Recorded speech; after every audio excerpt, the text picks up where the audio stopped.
अब्दियास किसकी बात कर रहे हैं? 1-4। अगर आप गुंबद से बाहर नहीं निकल सकते, भले ही आप चील की तरह ऊंचाई पर उठें और सितारों के बीच अपना घोंसला बनाएं, वहां से मैं आपको गिरा दूंगा, याहवे कहते हैं। खैर, यह विभिन्न स्तरों पर विभिन्न चीजों के बारे में बात कर रहा है। एक आदमी से जो खुद को एलोहिम मानने लगता है, एक स्वर्गदूत तक जो दूसरे स्वर्ग के सबसे ऊंचे स्थानों तक पहुंच गया, यह सोचते हुए कि वह तीसरे तक पहुंच सकेगा जहां याहवे हैं, या स्वयं याहवे के बारे में। चील हाइलेल से जुड़ा हुआ है, जैसे यशायाह 14 में जिसने कहा कि वह ऊपर उठेगा और परम प्रधान के बगल में बैठेगा।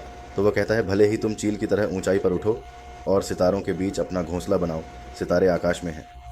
तो सबसे शाब्दिक रूप से जो मुझे लगता है कि आप व्याख्या कर रहे हैं, वह यह होगा कि भले ही आप आकाश में पहुंच सकते हैं, चाहे आकाश से चिपके हों, जो मैं दोहराता हूँ, सितारे आकाश में हैं, या यहाँ तक कि आकाश में जो खिड़कियाँ दिखाई देती हैं, उनके माध्यम से आकाश को पार कर सकते हैं। इसीलिए हम उत्पत्ति में देखते हैं, जब निम्रोद ने बाबेल की मीनार बनाई, वह स्वर्ग में प्रवेश करना चाहता था और याहवे को भाषाओं को अलग करना पड़ा ताकि वे रुक जाएं, क्योंकि जिस एकता के साथ वे काम कर रहे थे, वे अपने उद्देश्य को प्राप्त करने वाले थे।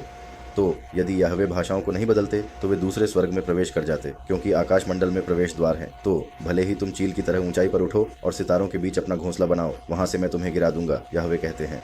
अब इस अर्थ में कि इस प्रणाली, इस दुनिया को नियंत्रित करने वाला मूर्ख व्यक्ति कई बार इसे भेदने की कोशिश कर चुका है, गुफावासी तरीके से, बमों आदि के साथ, और वे सफल नहीं हो पाए, क्योंकि वे सर्वशक्तिमान के खिलाफ नहीं जा सकते।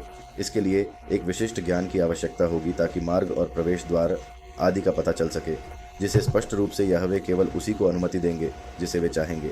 यानी यह एक ऐसा ज्ञान होगा जो पशु या झूठा मसीहा प्राप्त कर सकता है, ताकि उदाहरण के लिए इस स्तर पर इस पद का पालन हो सके जैसा कि आप कह रहे हैं, क्योंकि शास्त्र में यह उल्लेख है कि पशु के पास इतनी शक्ति और जादू, टोना, गुप्त विद्या का ज्ञान होगा कि वह कुछ स्वर्गदूतों को गिरा सकेगा, कुछ स्वर्गदूतों को हरा सकेगा, जो आज तक मनुष्यों द्वारा किए गए कार्यों के लिए आश्चर्यजनक है।